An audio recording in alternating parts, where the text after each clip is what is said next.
Protectionist subsidies in 2 minutes. So let's assume instead of putting a tariff or a quota, the government decides to subsidize domestic production. So before the subsidy, you had the domestic demand curve, D DOM, and the domestic supply curve, S DOM. And PW was the world price because of the world supply of this product.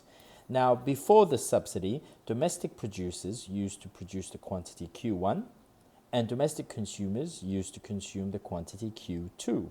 Now, once the government grants domestic producers a subsidy, the supply curve, the domestic supply curve, shifts from SDOM to SDOM plus subsidy. This does not change the price of the product, but it does increase domestic production will increase from Q1 to Q3. Now domestic producers can produce more. Domestic demand hasn't changed, it's still Q2, and the difference between Q3 and Q2 is the amount of imports after the subsidy. As you can see, the amount of imports has decreased after the subsidy.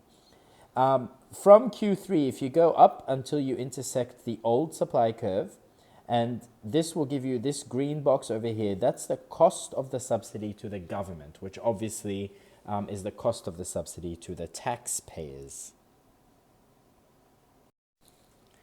So as you can see, domestic producers are better off because they get a subsidy.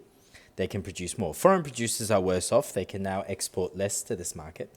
The government, well, you have to weigh the cost of the subsidy versus the political popularity or the votes gained as a result of giving a subsidy.